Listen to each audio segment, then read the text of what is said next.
Hello everyone, Assalamualaikum warahmatullahi wabarakatuh. Welcome back to Jejak Belajar ID. Next, kita lanjut ke part 4 untuk pembahasan tryout ujian sekolah mapel matematika. Untuk yang belum menonton ya, tayangan yang part 1 sampai part 3, linknya ada di kolom deskripsi ya. Selamat belajar. Nomor 16 yang ditanyakan, besar sudut A1 adalah. Nah, kita tandai dulu yang sudut A1, itu yang ditandai merah. Kemudian yang diketahui pada gambar itu 65 derajat. Triknya yang pertama, cari sudut yang sehadap. Nah, itu sudut yang sehadap, yang sama-sama ditandai dengan tanda hitam. Nah, itu berarti karena sehadap, maka besarnya sama, yaitu 65 derajat.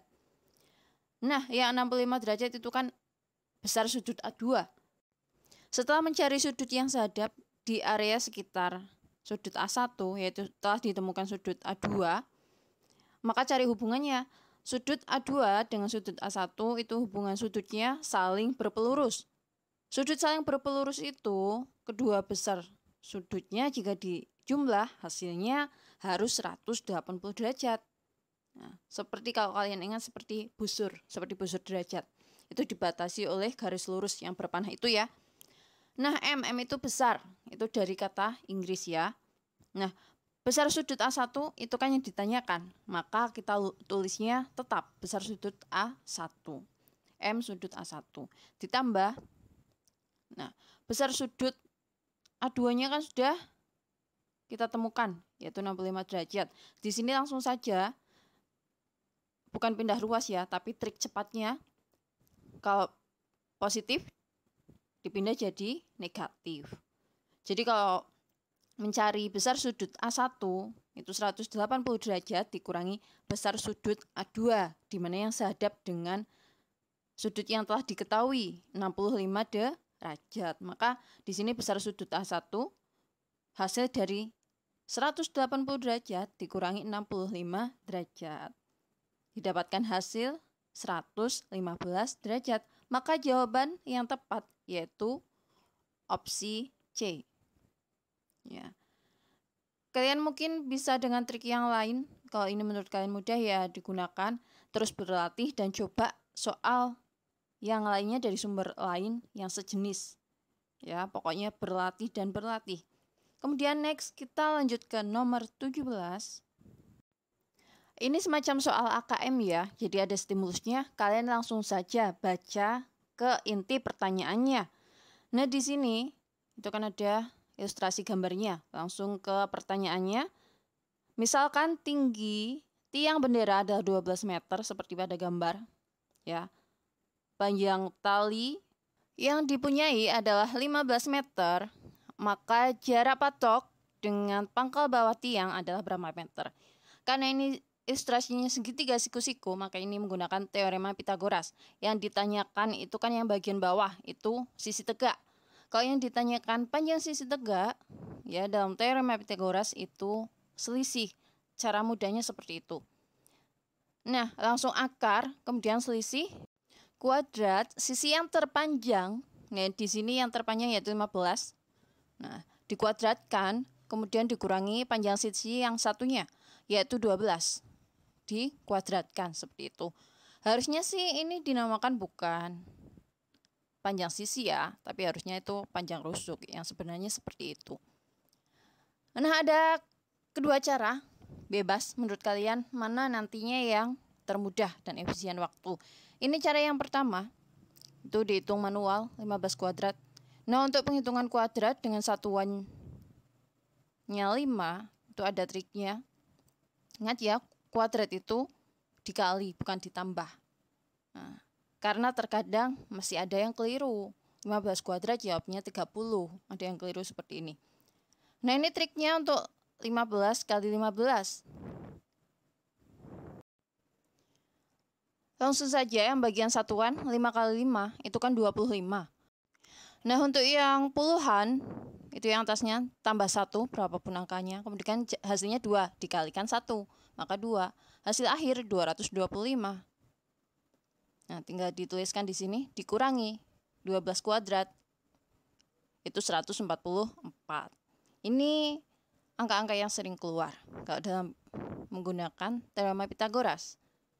Hasilnya kan 81. Akar 81 itu 9. Kalau yang sudah biasa berlatih karena sering keluar. Kalau tidak tahu, ini ada cara lain menggunakan pohon faktor seperti kalian mencari KPK dan FPB.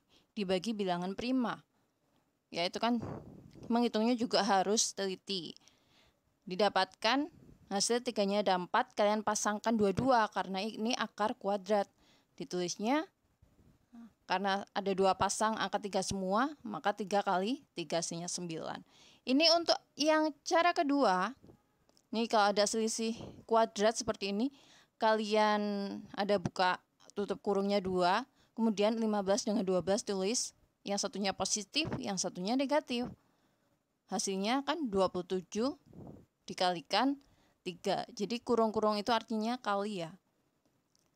Nah, bisa dengan pohon faktor lagi untuk 27. Nah, ini hasil pohon faktornya.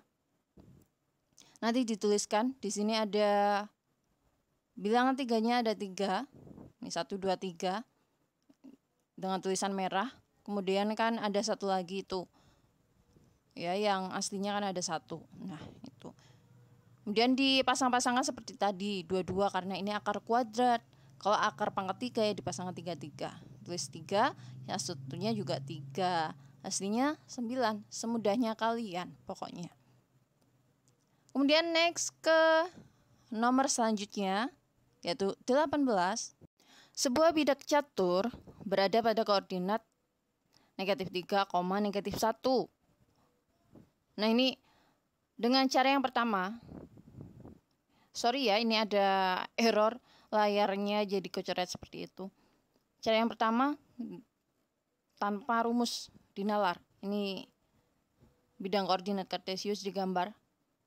Yang horizontal itu sumbu X. Sumbu X dulu. Nah, sebelah kanan, sisi kanan itu positif.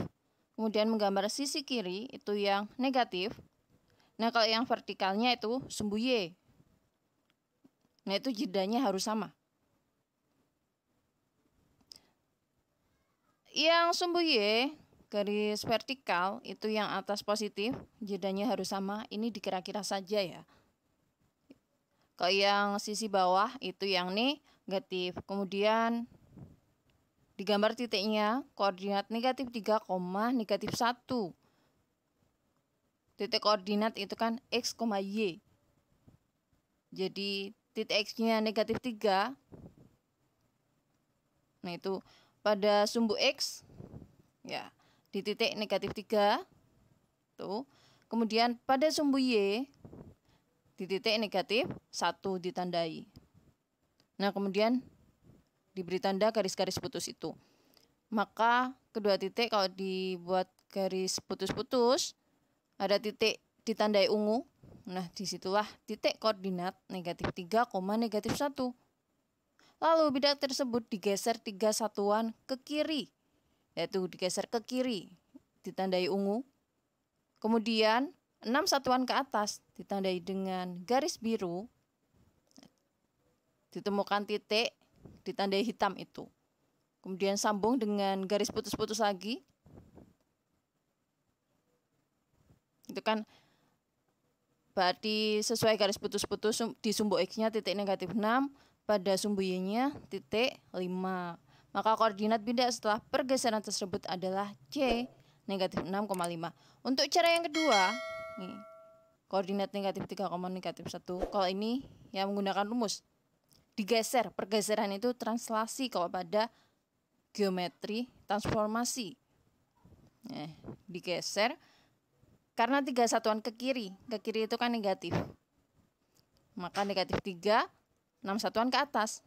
Atas itu positif, maka digeser -3,6. Kalau pergeseran itu dijumlah. Jadi titik X dijumlah dengan titik X ya, -3 tambah -3. Tuh, kalau negatif tambah negatif ya hasilnya pasti negatif. Beda kalau dikali ya. Kalau negatif kali negatif kan itu positif. Kemudian angkanya tinggal dijumlah. Hasilnya -6. Kemudian -1 ini yang titik Y ya ditambah dengan yang titik Y 6. Negatif 1 tambah 6 hasilnya 5. Nah, atau kalau dibalik 6 kurangi 1 kan 5. Ini kalau menggunakan terus 6 di minus 1 jadinya 5. Jawabannya harus sama, walaupun caranya beda. Semudahnya kalian mau menggunakan trik yang mana. Kalau kalian punya trik yang termudah sendiri, silakan. Yang penting konsepnya benar, maka hasilnya pasti sama. Dan kalau teliti, jadi jangan sampai ceroboh. Ya. Next, ke nomor 19, jika titik koordinat A negatif 2,5, ini trik 1, sama dengan nomor 18 tadi, dengan menggambar bidang koordinat kartesius dulu ya. Ingat yang mendatar sumbu X, yang tegak sumbu Y. Titik A, negatif 2,5, titik itu X dulu baru Y. Kalau abjad kan urutnya X dulu baru Y, jangan sampai terbalik. Kanan positif, kiri negatif. Kalau sumbu Y atas positif, bawah negatif. Diberi tanda, nanti sesuai sama seperti nomor 18 tadi tekniknya ya. Ditandai titik X-nya itu negatif 2 pada sumbu X, jangan sampai terbalik dan salah pada sumbu Y. Nah, titik Y-nya 5, maka pada sumbu Y ditandai titik 5, kemudian dihubungkan dengan garis putus-putus. Nanti ada titik temunya di mana. Nah, disitulah, tandai dengan titik hitam itu, itulah koordinat titik A negatif 2,5. Kemudian direfleksikan terhadap sumbu X. Direfleksikan itu dicerminkan ya, refleksi itu pencerminan. Nah, diandaikan saja ketika kita bercermin, apa yang kita lihat di cermin itu kan bayangannya sama persis ya dengan diri kita. Sama ini juga, karena direfleksikan terhadap sumbu X, kalian tahu sumbu X itu yang mendatar, ya bercermin dengan sumbu X. Nah, itu ditandai dengan garis biru, makanya dilingkari ungu. Kan kalau aslinya 5, maka dicerminkan jadinya negatif 5. Kemudian tinggal dihubungkan deh itu garis putus-putus ungu agar persis dengan garis putus-putus biru. Maka didapatkan titik temunya itu titik bayangannya dengan koordinat negatif 2, negatif 5. Maka jawabannya B. Kemudian next ya. Ini kalau dimisalkan refleksi terhadap sumbu Y, yaitu yang ditandai garis merah. Berarti patokannya itu yang ditandai merah itu kan negatif 2. Berarti pada sisi sebelah kanan itu 2. Kemudian tinggal dihubungkan garis putus-putus merah harus persis dengan garis putus-putus biru. Nah, ini titik bayangan dari hasil refleksi terhadap sumbu Y, yaitu 2,5. Jadi jangan sampai keliru. Ini kalau di logika menggunakan bidang koordinat kartesius. Kemudian next ke trik 2. Ini menggunakan rumus. Nah, ini pencerminan terhadap sumbu X. Nah, itu titik koordinasi bayangannya X, negatif Y. Kita tulis ulang dulu. Titik koordinat yang diketahui A sama dengan negatif 2,5. Nah, refleksi terhadap sumbu X, maka titik koordinat bayangannya itu X, negatif Y. Yaitu A, arsen. X, negatif Y.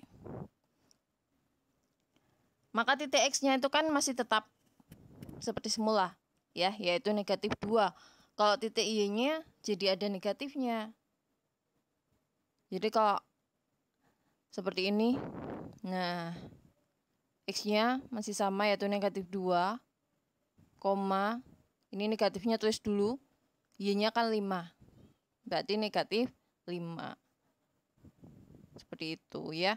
Kalau Y-nya ternyata aslinya negatif, berarti kan negatif kali negatif, nanti hasilnya positif. Gitu ya. Jadi mau dengan cara manapun kalau konsepnya benar, hasilnya pasti sama. Lanjut ke nomor 20. Besar sudut P adalah, nah di sini sudut P itu 2x tambah 40 derajat. Ya. Ini kan ilustrasi bangun segitiga.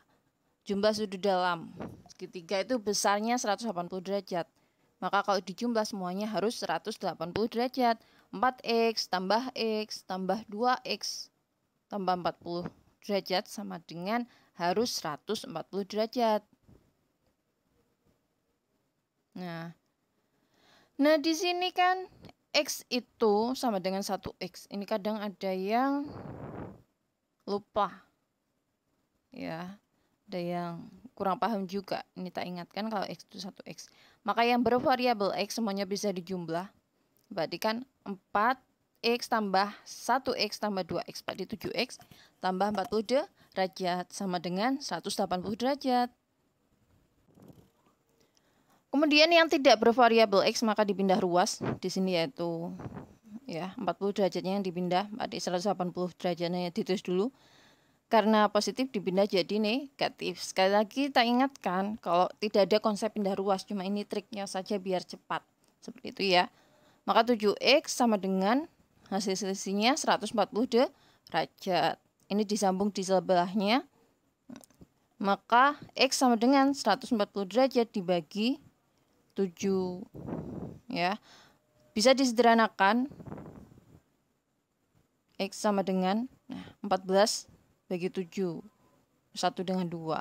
Hasilnya 20 derajat. Didapatkan hasil nilai x itu 20 derajat. Tapi yang ditanyakan itu besar sudut P. Sedangkan besar sudut P itu 2x tambah 40. Nah nanti x-nya tinggal disubstitusikan. Diganti 20 derajat. Ditambah 40 derajat. Menghitungnya harus teliti. Nah dikurung itu artinya dikali ya. 40 derajat ditambah 40 derajat. Didapatkan hasil 80 derajat. Selamat berlatih mencoba dengan soal-soal lain dari sumber lain. Jika kalian tidak pernah berlatih, bagaimana mau bisa? Yang berlatih terus saja, belum tentu langsung bisa. Oke, thanks for watching. Wassalamualaikum warahmatullahi wabarakatuh. Jangan lupa like, subscribe, comment, and share.